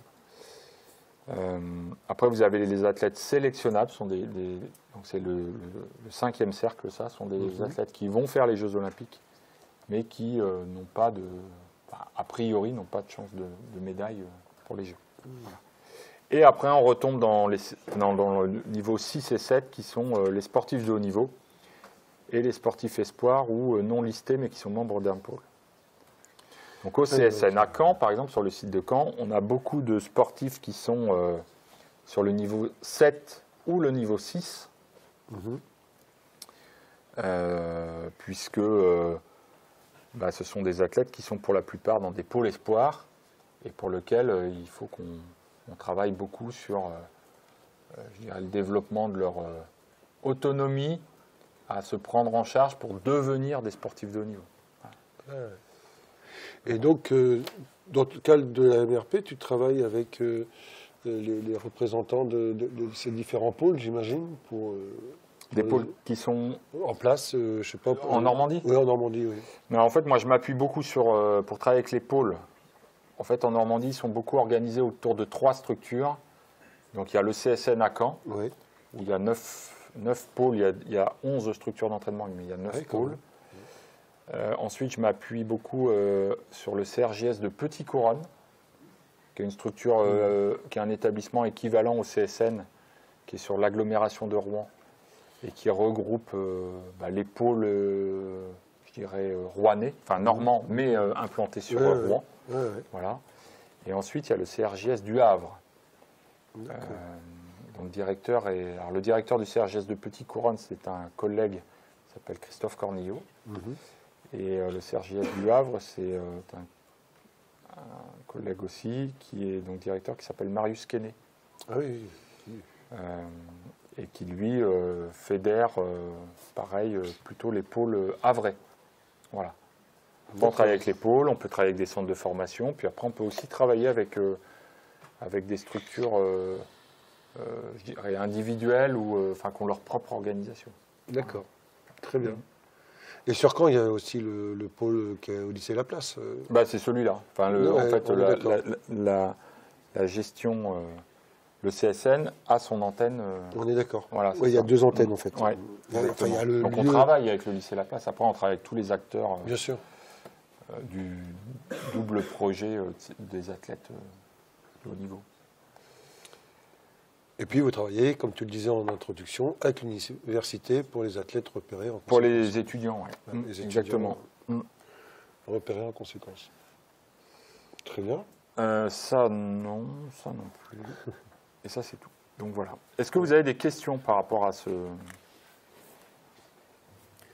cette présentation, à cette première présentation? Non, c'est clair? Donc on pourra vous interroger sans problème sur l'émergence, notamment pour ceux qui vont faire les comptes rendus, ça rigole pas. Super. Donc là, je vais vous présenter un autre document. Je remercie, d'ailleurs, je vais en profiter. Vas-y. Pour remercier Louane Duval, qui a été, je crois, étudiante par le passé à l'université. Ouais. C'est elle qui m'a... C'est avec elle que j'ai travaillé sur cette présentation-là, voilà, et qui est en alternance au CSN. Voilà. C'est un petit clin d'œil. Parce que je n'étais pas très bon sur ce type de support. Elle m'a bien aidé. Donc, elle t'a bien aidé. Je trouve que c'est normal de pouvoir la remercier à ce titre-là. Oui, forcément, il faut toujours se faire aider et le savoir être reconnaissant en conséquence. Donc voilà, donc là je vais plutôt vous présenter notre périmètre au niveau de la Maison régionale de la performance pour la Normandie. Très bien. D'accord. Donc ce que je vous disais tout à l'heure, des sportifs listés, il y en a 710, d'accord, en Normandie. Donc vous savez, la catégorie espoir, et puis vous avez ensuite la catégorie sportif de haut niveau. Donc il y en a 710 catégories espoir et sportif de haut niveau. Après 710, on arrive à 176 athlètes qui sont listés sportifs de haut niveau en Normandie. D'accord. Et dans les 176, ce que j'évoquais avec vous tout à l'heure, vous savez, sur les cercles 1, 2, 3, 4, 5, là, on monte un peu. on redescend à 39 athlètes. Ce qui fait quand même une grosse différence. Hein. Oui, c'est pour ça que quand on est dans les 710, il faut raison garder. Voilà. Alors parfois, je ne sais pas s'il faut le dire aux athlètes ou aux parents, mais en tout cas... Là, je pense que le principe de réalité, il est important quand même pour essayer de performer. Ou en tout cas aux deux.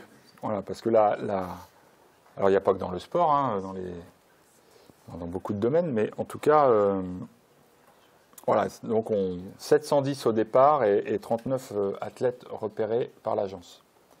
Et ça pour moi, ça illustre aussi ce qui a été mis en marche dans le cadre de la préparation des Jeux de Paris, c'est-à-dire de dire à un moment donné, on va essayer d'optimiser aussi les accompagnements parce que peut-être qu'on a des aides un peu trop diffuses auprès de trop d'athlètes. Et parfois, vous avez, je ne devrais pas le dire, mais je vais le dire quand même, vous avez des athlètes qui ont plutôt des habiletés en termes de communication, pour faire connaître leur projet, mais qui pour autant ont parfois des niveaux de performance bien inférieurs à des athlètes qui, eux, n'aiment pas communiquer ou ne savent pas le faire ou le font moins bien et qui pour autant ont des niveaux de performance plus élevés et aussi des contraintes surtout parce que au-delà du niveau de performance plus élevé, ont des contraintes plus importantes. Voilà. Donc ça ne s'est pas inscrit pour ça, mais en tout cas, l'idée c'était à un moment donné de cibler les moyens vraiment sur les athlètes repérés comme un potentiel. D'accord. Et c'est du domaine public, c'est 710 athlètes, 176, 39. Oui. On peut avoir accès à la liste pour savoir qui est où. Donc on va sur ton site, non? Comment ça se passe? Comment on a cette information? C'est toujours intéressant de suivre quelqu'un. Nous, on a des étudiants, mais moi, je suis des athlètes aussi. Et tu peux aller sur France Sport, là. France Sport. Voilà, donc ça tu l'auras. Le site du ministère, ça fait un moment que j'y suis pas allé, mais à un moment donné, permettez aussi, parce que c'est quand on est listé, c'est un acte administratif et juridique qui est porté, et réglementaire qui est porté par le ministère. D'accord. Donc le citoyen, il peut consulter ces listes-là, il n'y a rien de confidentiel. Il n'y a rien de confidentiel. Ce qui est bien évidemment confidentiel, ensuite, c'est les données personnelles. Ah bah oui, mais ça, c'est logique. Voilà. Ou les aides c'est d'ailleurs là-dessus qu'on avait eu la conférence. Pour pouvoir protéger l'athlète de ces données confidentielles, justement. D'accord. Donc ça, c'est du domaine public, c'est vraiment intéressant. Pourquoi je dis ça? C'est parce qu'en fonction des métiers que vous pourriez avoir envie d'évoluer, vers lesquels vous voudriez évoluer après votre licence, c'est de savoir qu'on a une liste d'athlètes, notamment en Normandie, qui sont repérés officiellement. Et peut-être que vous pouvez vous rapprocher d'eux, tout simplement, pour leur proposer votre aide ou votre accompagnement. Ça peut être une source... J'aime bien prendre l'exemple d'Adrien Dutertre, qui, quand il est arrivé en Normandie, il a pris son téléphone et a téléphoné à toutes les structures, à commencer par le CSN. Oui, exactement. Et ça, c'est une démarche, quand on veut se professionnaliser, quand on voit maintenant un petit peu l'aura qu'il a, il a quand même été très fort en termes de communication. Il nous l'a bien expliqué encore cette année, pour aller chercher... Et faire profiter de ses compétences, en fait, dans son domaine qui n'était pas trop développé, notamment en Normandie à l'époque. Sur la dimension mentale, non, pas trop. Maintenant, ça s'est bien développé. Oui, maintenant, ça y est. À l'image du territoire national, d'ailleurs. Exactement. Bien, merci. Et donc, 39 athlètes tagués par l'agence, donc ils sont accompagnés par l'agence. Et parmi ces 39 athlètes... moi, je voulais le souligner parce que c'est important, parce qu'on avance mieux à plusieurs que tout seul. Donc, parmi les 39, il y en a 15 qui sont des athlètes de la Team Normandie. Les athlètes de la Team Normandie, c'est un dispositif qui est porté par la région Normandie pour justement accompagner des athlètes qui préparent les Jeux Olympiques. Voilà. Donc, c'est intéressant parce que tous les territoires ne le font pas, toutes les régions ne le font pas. Et c'est complémentaire. Moi, j'ai des échanges réguliers avec notamment Stéphane Eudes, le chef du service des sports de la région Normandie, pour justement échanger sur nos accompagnements réciproques et nos Pour que ce complémentarités. soit, ce soit complémentaire. Voilà. Ne pas faire n'importe quoi. Oui, exactement. Il n'y a pas double.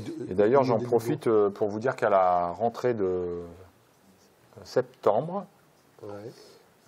entre le 30 septembre et le 5 octobre, alors je ne fais pas de pub, mais un peu, Si, vas-y. la région Normandie organise ce qu'on appelle le campus Normandie Sport, qui va réunir les athlètes de la team. Et en fait, ils veulent faire une semaine sur la performance sportive, globalement.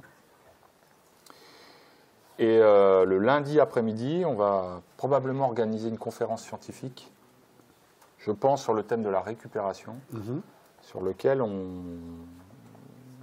voudrait mobiliser l'université de Caen, de Rouen et du Havre pour des interventions sur la récup. sur la récup de manière générale. Après, on verra sur quel thème. Et sur lequel vous serez convié en tant qu'étudiant. Voilà, donc si ça vous intéresse. Ben, il faut. Donc c'est en cours de construction. Mais voilà, vous voyez, ce sont des exemples de collaboration qui sont à la fois au service d'une politique nationale et en lien aussi avec les acteurs du territoire. Alors, je sais aussi que dans le cadre de ton travail, tu organises des conférences, parce que j'ai assisté à une ou deux cette année, Oui. notamment avec le préparateur physique de l'équipe de handball Oui. qui a été championne du monde derrière. Oui, Tu as bien vu les choses, hein. Et il faut savoir que vous pouvez donc ces informations passent notamment sur le réseau LinkedIn, hein, Oui, on essaie, sur lesquels on peut s'inscrire à ces conférences. Je crois qu'il y a des étudiants parmi vous qui étaient venus d'ailleurs. On s'était retrouvés là-bas. Et c'est toujours une source d'information intéressante parce que là, on est avec des gens du métier et du terrain. Ça, on continue. Et on va continuer. Et c'est toujours intéressant. Voilà. Alors après, on essaie de trouver un prétexte, un événement qui nous permette de greffer Tout à fait. justement une formation. Mais là, c'était vraiment très intéressant d'avoir le témoignage du préparateur de l'équipe de France féminine de handball sur ses approches, ses côtés. Pas toujours. Bon, il y a les data, mais Et puis, il y avait aussi. une approche très terrain, en fait. Et puis en fait, c'est sur le terrain que ça se passe. Quand on est dans un hôtel et qu'on n'a pas de salle de muscu, on se débrouille avec ce qu'on a. Exactement. Et ça, au moins, c'est clair. C'est concret. C'est bien que ce soit les qui le disent. Tout à fait. Donc sur les 39 athlètes, ça je vous l'ai mis, il y en a 11 qui ont une chance de médaille. Voilà, qui ont été identifiés. Ça ne veut pas dire qu'il y aura 11 médailles pour la Normandie. Hein. Bien sûr. Mais qui ont été identifiés comme présentant une chance de médaille. Pour les Jeux Olympiques et Paralympiques. Hein. Oui, vraiment pour les deux. Confrontés. Il y en a 14 qui sont sélectionnables pour les Jeux de Paris, pour lesquels on les a identifiés, pas forcément comme ayant une chance de médaille, mais pouvant participer aux Jeux. Et il y en a 15, mais ça a augmenté depuis, qui sont potentiels 2028 ou 2030. D'accord. Ouais, donc le cercle se referme justement, hein. Enfin, ça devient de plus en plus précis. Oui, petit à petit, l'idée c'est de zoomer. Voilà. Alors après, c'est pas une science exacte, néanmoins, on vérifiera à Paris, mais il y a quand même des voilà. C'est intéressant de savoir qu'on a 15 athlètes à peu près qui sont potentiellement médaillables. Quoi. Donc nous, dans les accompagnements, on travaille évidemment de manière très sur l'organisation du sport de haut niveau. On travaille pour les 710 ou les 176, d'accord ? Vous voyez, typiquement, quand on passe une convention avec l'université, qu'on travaille avec le rectorat sur les affectations scolaires, sur les aménagements scolaires, là, on s'adresse, je dirais, au plus grand nombre des sportifs de haut niveau. Et puis après, sur des aides, on va sur des aides, éventuellement des accompagnements collectifs, puis individuels, puis personnalisés. Quand on passe du collectif au personnalisé, je dirais c'est le niveau de médaillabilité qui va déterminer l'affinement de l'accompagnement. D'accord ? Est-ce que vous avez des questions par rapport à ça ? Oui, une question. Sacha Huet, spécialiste escalade. On voit qu'il y a pas mal d'athlètes ici qui sont cités. Est-ce que beaucoup d'entre eux sont suivis par des préparateurs physiques et préparateurs mentaux ou c'est des choses qui pourraient s'ouvrir vis-à-vis de ces athlètes? Alors, ceux qui sont cités, ce sont ceux qui font partie de la team Normandie, qui sont ceux-là, très honnêtement, pour la plupart d'entre eux, oui, ils ont déjà une organisation avec des préparateurs physiques, ils sont accompagnés sur la dimension mentale, et on a sécurisé leur cadre professionnel. D'accord ? Là où on a parfois plus de travail, c'est pour les sélectionnables, parce que parfois tu as des athlètes qui deviennent sélectionnables et qui n'étaient pas forcément... c'est un peu ce que tu disais tout à l'heure, c'est que de toute façon il y a une trajectoire ascendante un peu rapide. Et puis dans des disciplines où, voilà, enfin, en tout cas il n'y a pas le niveau d'organisation suffisant, donc là on intervient, et aussi beaucoup sur les potentiels 2028. Voilà. Après, ta question elle est intéressante parce que, au-delà du fait d'avoir la ressource, parfois, c'est le... Alors, pour ceux qui sont cités là, globalement, ils sont vraiment bien accompagnés parce qu'ils sont vraiment sur le cercle de pair, enfin, sur un niveau d'accompagnement qui est, je dirais, complet. Il y en a d'autres pour qui ils ont parfois la ressource, mais budgétairement, dans certaines disciplines, c'est compliqué pour eux de financer toutes les expertises dont ils auraient besoin. Donc c'est là où on peut venir, nous, en appui. Et c'est souvent là où on vient en appui. Dans les 39, là, sélectionnables, on est surtout sur des activités individuelles ou...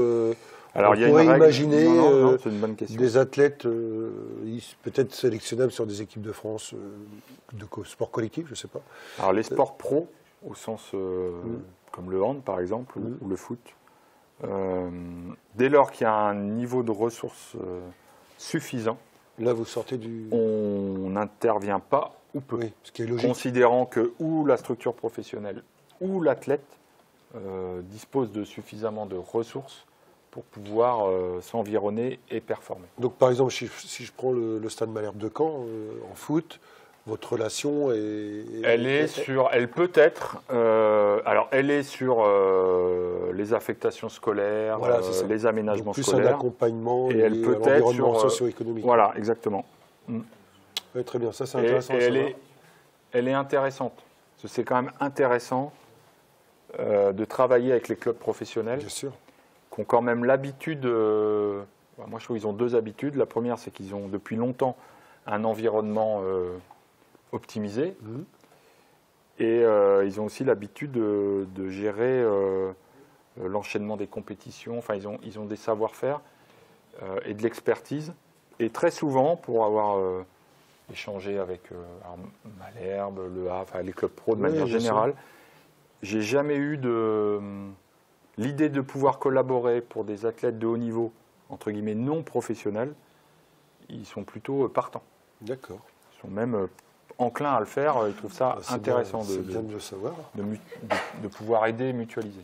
Ça, c'est une bonne nouvelle. Des questions sur ce qu'on vient de dire? Intéressant de savoir. Justement, pour rebondir sur ta question, Sacha, hein, c'est ça, c'est la tête qui vient avec ces cadres? Quand on les rencontre? Oui, ou... parce que, par exemple, si je prends le cadre de la préparation mentale, il y a quand même une connivence à avoir avec la personne qui va vous accompagner. C'est pas toujours évident. On propose plusieurs possibilités. Oui, exactement. D'accord. Après, c'est l'athlète qui choisit. Vous êtes ressource, en fait. Oui, exactement. On n'impose pas quelqu'un. Enfin, en tout cas, moi, c'est pas comme ça que je souhaitais. J'ai d'autres collègues, enfin, tous les collègues des autres régions. Voilà, on propose, je sais pas, 2 personnes, et puis après, il y a un rendez-vous qui se fait avec chacun d'entre deux. Voilà. Et puis il nous dit, bah voilà, moi je préférerais travailler avec plutôt ce préparateur-là. Alors par contre, dans les ressources que vous proposez, j'imagine que vous avez des critères, des cahiers des charges que les personnes qui pourraient encadrer ou accompagner doivent remplir. Sur la dimension mentale, par exemple, on a un collègue à l'agence qui est ressource là-dessus. D'accord. Donc quand on veut avoir un avis, on sollicite son avis. Parce que je pense par exemple à la Fédération française d'athlétisme qui ont mis tout un protocole en place. Oui, là c'est pour que... là c'est encore plus simple. D'accord. Ouais. Et il y a aussi l'INSEP qui a tout un travail. En fait, le CSN, on est dans le réseau Grand INSEP, qui est un réseau d'expertise en fait, qui est coordonné et piloté par l'INSEP. Et puis, il y a des fédérations, effectivement, par exemple sur la dimension mentale, qui ont leur propre process. Et puis avec l'agence également. Donc, mais je crois que c'est important aujourd'hui pour pas que ça parte n'importe où. Après, nous, ce qu'on souhaite, il y a aussi une réalité de territoire. C'est-à-dire que qu'il y ait du distanciel en visio, c'est possible. Mais on ne veut pas que ce soit la seule interaction avec l'athlète. C'est-à-dire qu'on veut qu'il puisse y avoir aussi des rencontres, que l'athlète et l'expert puissent se rencontrer. Tout à fait. Voilà, donc parfois, je ne sais pas s'il est à Avranches, par exemple, eh bien on va essayer de regarder des ressources sur le territoire localement. Mais en fait, des ressources et de l'expertise, il y en a quand même beaucoup sur les territoires.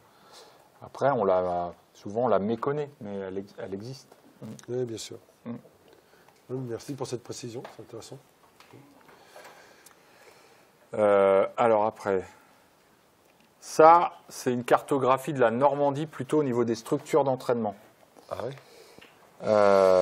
Donc vous avez 59 structures qui sont inscrites dans les projets de performance des fédérations. D'accord ? Donc c'est globalement, on va dire 59 pôles, c'est pas tout à fait ça. Oui, mais on voit bien. Et vous avez deux niveaux, ce qu'on appelle le niveau excellence, qui sont plutôt les athlètes à potentiel, qui vont être listés sportifs de haut niveau, qui ne sont plus listés espoirs, mais plutôt sportifs de haut niveau. Okay. Et vous avez 50 structures accession, qui sont vraiment là pour des structures pour, je dirais, des potentiels à vérifier. D'accord.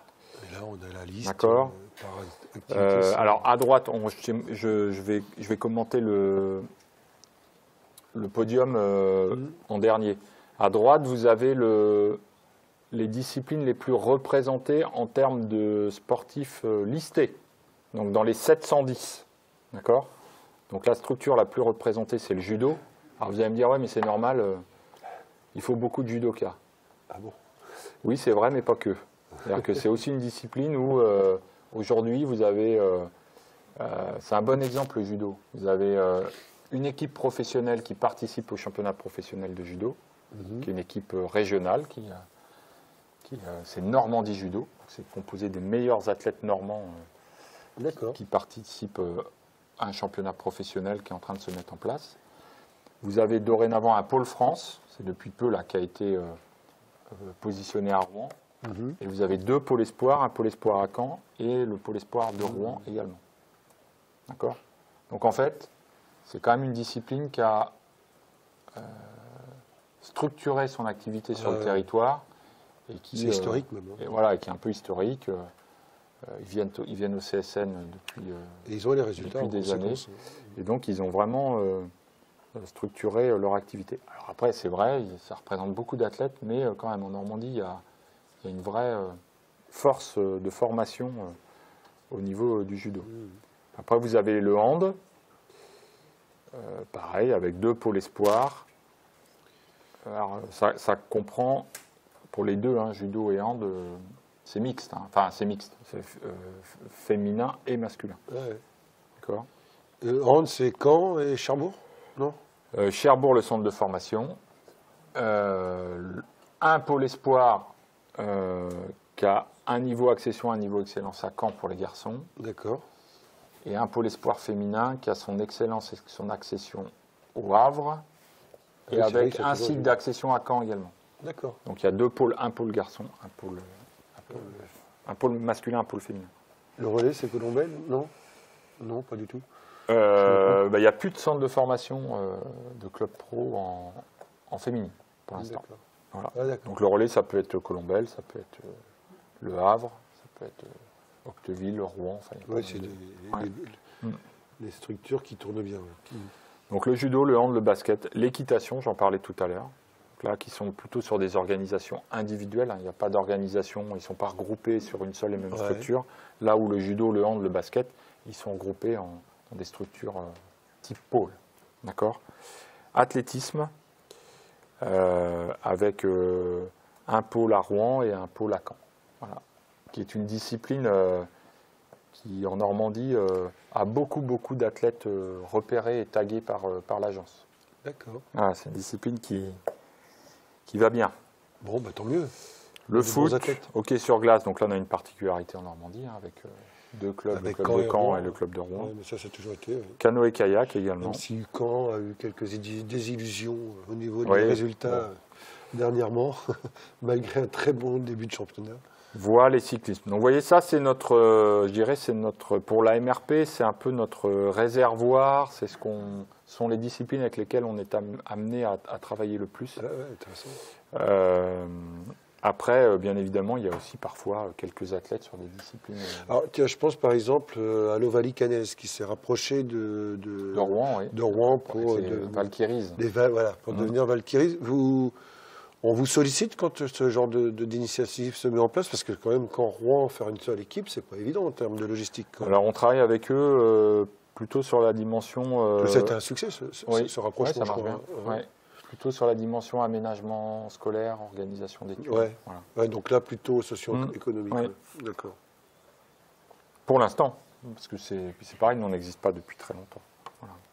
Oui, mais là, il y a le potentiel et Oui. on sait que et dans ça peut même donner des idées à d'autres structures, enfin d'autres activités, d'autres disciplines.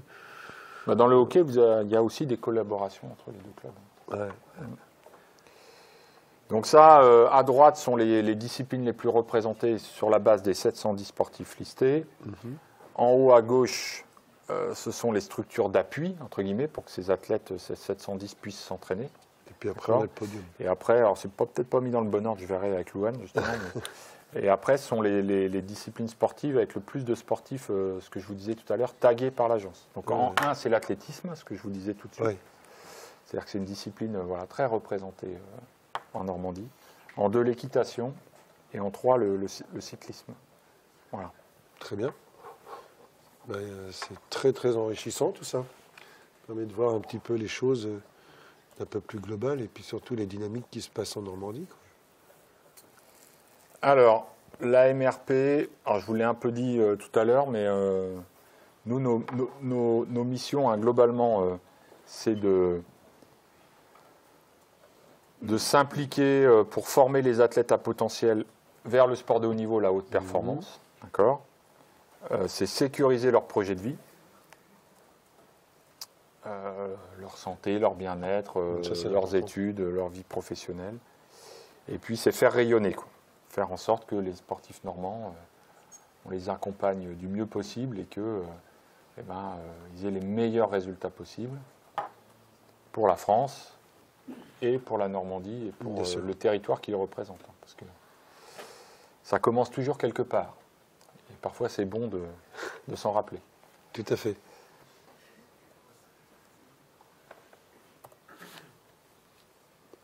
Donc, sur former, ça, globalement, on travaille. Alors, j'ai mis la région Normandie, mais c'est sur le territoire normand. Donc, on a à installer un comité de pilotage académique dans lequel, ça c'est le rectorat qui va le porter. Oui. Et nous, la MRP, on vient en appui sur la dimension haut niveau pour les aménagements scolaires, les conditions d'aménagement, les conditions d'accompagnement. Et ça concerne également le post-bac. Donc ça, c'est en cours d'installation. De mise en place, d'accord. Voilà. Il y a une affectation, on travaille aussi avec les services du rectorat et les services départementaux, Les inspections les académiques. DSDEN, DSDN. pour l'affectation des sportifs de haut niveau dans les établissements scolaires qui accueillent ou qui vont accueillir ces élèves sportifs de haut niveau. Donc là, on a tout un travail de transmission de listes, on récupère les informations auprès des fédérations. C'est ça. Pour faciliter le travail d'affectation des services académiques, qui est quand même complexe, parce que Nous, on arrive dans un système, ils affectent des milliers d'élèves, et nous, on leur demande des affectations dérogatoires pour très peu d'élèves par rapport au nombre d'élèves qu'ils ont affectés. Donc, on essaie du mieux possible de leur faciliter les choses. On travaille, ce que je vous disais, avec les structures d'entraînement des PPF. Ça peut être sur la mise en place de soutien scolaire, ça peut être sur l'aménagement de l'EPS, ça peut être sur toutes ces choses-là. Mais ça peut être aussi sur l'insertion professionnelle des athlètes. Et puis on travaille, ce que je vous disais, la particularité de la Normandie, c'est qu'on est organisé au travers de 3 centres ressources, que sont le CSN à Caen, le CRJS de Petite-Couronne et le CRJS du Havre. Alors, ce qui est plutôt bien fait, parce qu'en fait, globalement, ce sont des structures d'appui qui sont sur les 3 agglomérations normandes. Les plus importantes. Oui. Voilà, exactement. Là où on a un continuum, si on parle études, je dirais aller de l'école maternelle jusqu'à l'université. Oui, bien sûr. Voilà. Donc ça, c'est plutôt bien. Oui, puis après, c'est vraiment intéressant d'identifier le fait que, par exemple, on n'est qu'à 1 heure du Havre, quand on est à Caen, ça peut donner des ressources importantes pour l'athlète. Exactement. Donc voilà, après sur la partie de gauche, notre souhait quand la Maison régionale de la performance est arrivée, c'était le mien aussi, c'était qu'il n'y ait pas le centre sportif de Normandie qui s'occupe de ses athlètes et la Maison régionale de la performance qui n'est pas intégrée au fonctionnement de l'établissement. L'idée, c'est vraiment qu'on puisse converger. On est sur un projet intégré, c'est-à-dire que ce soit moi ou mes collègues, on travaille aussi auprès des sportifs de haut niveau du CSN, comme on peut parfois utiliser des ressources du CSN auprès des athlètes accompagnés par la Maison régionale de la performance. Ouais, ça, c'est important quand même, cette mutualisation, on va dire. Voilà. Très bien. Ça n'a pas toujours été positionné comme ça au départ, et ça a posé un certain nombre de problèmes. De concurrence, entre autres, peut-être? Je ne sais pas si c'est de concurrence, mais de compréhension des enjeux et des missions de chacun. Aujourd'hui, ça tend à se lisser, à se normaliser. Et par exemple, je vous parlais du budget de la Maison régionale de la performance. Très concrètement, cette somme-là, elle est donnée au centre sportif de Normandie. D'accord. Donc, on a... Elle a l'air dispatchée. Et après, elle est ventilée au titre des missions portées par la Maison régionale de la performance. Donc, après, on a une comptabilité... on dissocie, comme on dit, à l'euro près ce qu'on met pour la Maison régionale de la performance et ce qui relève de l'établissement. Mais c'est géré, le directeur adjoint qui gère les finances. Moi, je travaille avec lui et il gère cette somme-là comme les autres. C'est un gros atout pour toi parce que tu as travaillé au CSN, donc ça te permet déjà d'être en relation avec les interlocuteurs. D'avoir une vision globale de la structure. En tout cas, pour ces aspects-là, effectivement, c'était plus simple. Après, ce qu'on aurait pu me reprocher, c'est d'être trop centré. Un pro au CSN. Voilà, et pas suffisamment sur le territoire, ce que je m'attache à ne pas faire. Et à bien être... Bien sûr. Vraiment à l'échelle régionale.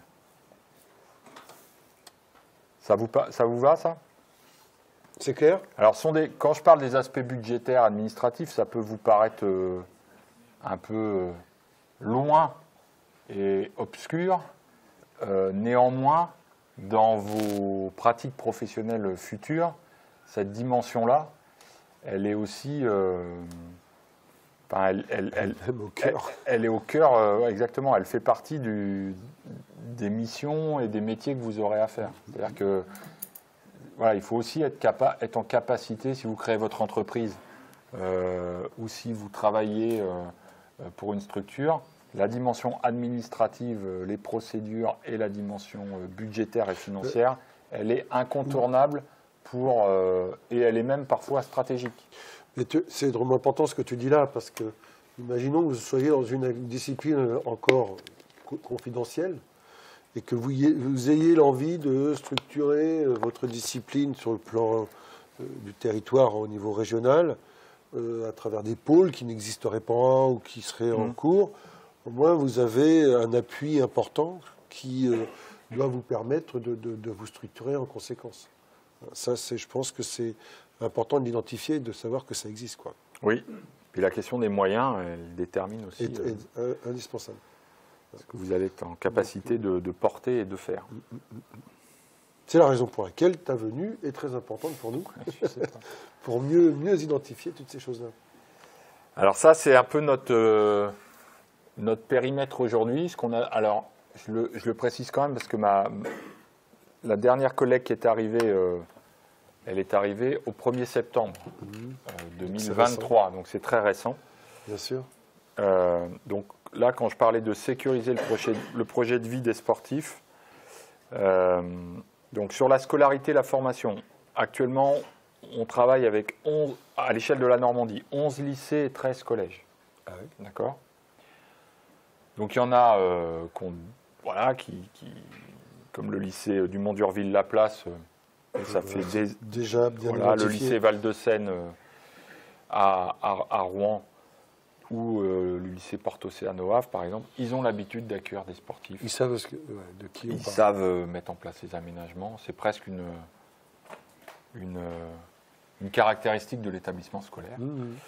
Donc, et après, vous avez des collèges ou des lycées qui accueillent beaucoup moins de sportifs pour lesquels, parfois, ça peut nécessiter qu'on aille rencontrer les établissements. Pour leur expliquer un petit peu. Des fois, on fait de la médiation. Des fois, on revoit comment on peut faire. Enfin, il y a tout type on a tout type d'action avec eux. Globalement, ça se passe plutôt bien et en général, on n'a pas trop de difficultés. Voilà. Donc ces 11 lycées, tu disais, là ça concerne toute l'académie. Toute l'académie. Hein. Ouais, enfin toute la Normandie. Toute la Normandie, pardon. Ouais. 11 lycées, 13 pas collèges. Oui, c'est... Bon. J'ai du mal à me représenter les choses. Elles sont localisées, elles sont réparties sur tout le territoire, j'imagine ? Oui. Autant sur la Manche que sur les la autres Manche, départements. oui, exactement. Les 5 départements normands. Oui. Alors, plus sur le Calvados et la Seine-Maritime. Forcément. Un peu moins sur l'Eure et la Manche, et l'Orne, quoi. Mais globalement, ça maille à peu près correctement le territoire. On a donc 2 conventions signées avec l'Université de Rouen et de Caen, ce dont j'ai parlé au départ. Et là, on a une convention qui n'est pas signée, mais qui va être signée avec l'école de kiné de Rouen. De Rouen, d'accord, pas d'Alençon. Non, pas pour l'instant. Il faut qu'on aille les rencontrer. L'école d'infirmier et d'ergothérapie. C'est une seule et même école. Oui, parce qu'à Alençon, il y a aussi cette structure, il y a l'ergothérapie aussi. Alors, je ne sais pas si ça dépend de la kiné, mais... Donc là, c'est vraiment très récent. Alors là, c'est important, parce que c'est quand même des métiers qui peuvent être en relation directe avec les préoccupations des athlètes de haut niveau. Alors la convention, elle porte sur la dernière, là, sur l'intégration de sportifs de haut niveau. Il y a une place de réservée. Et l'accompagnement de ces athlètes dans le cadre de leurs études. Voilà. D'accord. Alors sur l'emploi, j'en parlais tout à l'heure, on a 18 conventions d'insertion professionnelle. Alors ça, c'est un dispositif particulier, c'est-à-dire que ce sont des athlètes de haut niveau ou tagués par l'agence qui sont en situation professionnelle. D'accord. Et quand ils partent en stage ou en compétition, l'agence verse le manque à gagner pour l'entreprise. Pour l'entreprise. D'accord ? Donc, donc c'est carrément l'État qui prend en charge... Alors pas que. L'agence verse une somme et ça peut être complété par une collectivité, oui, d'accord. Enfin voilà. Mais les collectivités sont aussi partie prenante pour l'entreprise. Oui, ça peut. Ouais, donc c'est quand même sécurisant pour l'entreprise de savoir que l'athlète, ça ne va pas être... limite, l'entreprise peut même envisager de remplacer l'athlète quand il n'est pas là. Oui. Ça a été fait pour ça. Alors vous avez des gros groupes, vous avez Bouygues, vous avez le Crédit Mutuel, vous avez et puis parfois vous avez des plus petites entreprises qui le font parce qu'ils ont un athlète. Ça dépend vraiment. Ça c'est vraiment important. Ça. Parfois c'est une politique d'entreprise, parfois c'est lié à un contexte. Oui, à les grandes époques de l'athlétisme de Diegana avec le EDF, pour ça c'est pour les grosses entreprises. Oui. Je crois que Diegana avait un contrat particulier avec EDF. me semble-t-il, de mémoire. Et après, vous avez 8 athlètes qui sont ce qu'on appelle en emploi SHN. Donc ça a été créé justement en amont des Jeux de Paris. Donc ce sont pour des athlètes qui ont des revenus très faibles ou qui n'avaient pas de revenus et pour lesquels on leur propose un emploi de sportif de haut niveau, c'est-à-dire qu'il y a une aide, pareil, de l'agence qui peut être complétée par une structure associative, par une collectivité, par une entreprise, pour leur garantir un niveau minimum de ressources financières et leur permettre de s'entraîner dans de bonnes conditions. D'accord. Voilà. Ça s'est inscrit, les CIP et les emplois SHN, c'était par rapport à ce que je vous disais tout à l'heure, c'est-à-dire qu'il n'y ait plus d'athlètes sous le seuil de pauvreté qui participent. Ça, c'est important. Tout à fait. L'athlète n'est pas, en tout cas mentalement, il est libéré de ce problème. Exactement. Voilà. Ce qui est important, voire indispensable. Et la cellule OFIRS, ça c'est quelque chose qu'on a à mettre en place. On travaille avec l'APEC, l'AGFIP, pour qu'on ait des interlocuteurs à France Travail, à l'APEC, à l'AFDAS, identifiés de façon à pouvoir faciliter l'accompagnement et les athlètes dans leur insertion, leur demande d'emploi, leur recherche d'emploi. Oui, l'APEC, c'est l'école des cadres, je crois. Oui, c'est pour les cadres. Oui, c'est ça. Voilà. Donc on a constitué un réseau régional dans ces organismes-là qui, entre guillemets, ils sont identifiés comme étant les référents pour les sportifs de haut niveau. Ça, c'est très récent. On a à le mettre en place là. D'accord. Et ça, sincèrement, moi, ça fait longtemps que je travaille dans le sport de haut niveau. Ça n'existait pas. Et l'effet JO, je pense, fait qu'on y arrive beaucoup plus facilement. Et honnêtement, ça suscite beaucoup d'intérêt dans ces organismes-là. Bah, tu m'étonnes. C'est vrai que c'est indispensable parce que ces organismes sont très structurés en termes de formation en plus. Donc, oui. Et ça les intéresse en fait ils sont plutôt contents d'être référencés et de travailler avec nous. Et le dernier aspect, c'est l'entreprise et le mécénat, où on fait appel parfois à la Fondation du sport français, qui est donc faut être athlète listé, il faut être référencé par la fédération. Ouais. Et ce fonds de dotation fait de la mise en lien avec des entreprises qui seraient prêtes à faire du mécénat pour financer le projet sportif de l'athlète. Donc ça, le fonds de dotation du sport français, c'est au niveau national. Et on a la même chose avec le fonds de dotation du sport normand. Voilà. Eh bien, on en découvre des choses, c'est super. Très bien. Donc on a eu quelques... Ça te fait du boulot, tout ça? Non, mais moi, je ne fais pas tout seul. Heureusement. Je délègue, j'organise. C'est pour ça que tu es directeur. Oui, je ne sais pas. Enfin, si. C'est ton rôle aussi. Oui. Très bien, tout ça. Il nous reste 7-8 minutes. Là, ça passe vite. Je crois que j'ai fini après. Ouais. Juste après. Alors là, c'est pour les... Je ne sais pas comment on revient en arrière. Voilà. On en a parlé juste sur la gauche, là.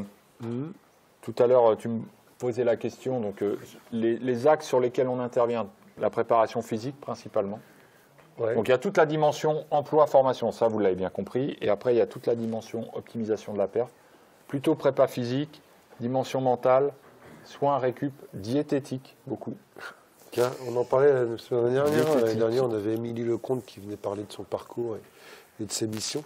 Et parfois, on finance un peu de matériel ou de l'accès à des installations sportives. Alors nous, la diététique, parmi nos jeunes en formation, c'est un point faible. On a constaté ça la semaine dernière. D'accord. Vous voyez, c'est une préoccupation de la maison régionale. Alors plutôt sur les potentiels. Oui, bien sûr. Mais comme quoi, vous êtes en avance sur ce qu'on fait à la fac. Voilà, donc ça sont les principaux axes. Après, il peut y avoir des trucs à la marge. Oui, bien sûr. Globalement, c'est ça. Et puis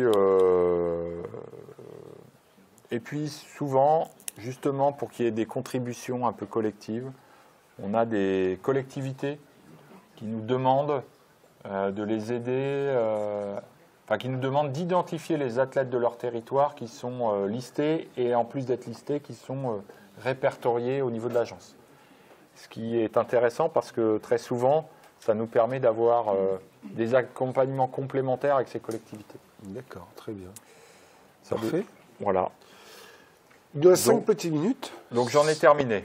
Alors moi, je te propose de continuer, de conclure parce que c'est drôlement intéressant. On a moins parlé de ton parcours cette année par rapport à l'année dernière. Ouais. Ancien étudiant en STAPS, donc ensuite allé en Nouvelle-Aquitaine. Oui, à l'Université de Bordeaux. Entraîneur de haut niveau en hand. Oui, on peut le dire. Au niveau, je ne sais pas, j'ai entraîné en N1 garçon et N1 fille. Et N1 fille. Voilà. Et cher à la demande de Julien, les autres années, tu nous avais déjà orienté dans tout ton parcours, dans tout ce qui t'a guidé toute ta vie, ou même aujourd'hui. Parce que tu es quand même dans une structure, je parle de complexité, l'éloge de la complexité, non? Quelque chose comme ça, Edgar Morin. Oui. Voilà. Si tu avais voire 2 ouvrages ou un article, je ne sais pas, qui t'a marqué dernièrement, ou un livre de chevet qui t'a suivi pendant toutes ces années et qui t'ont permis justement d'acquérir cette façon d'envisager cette direction de la Maison régionale des sports. C'est pas un piège, hein?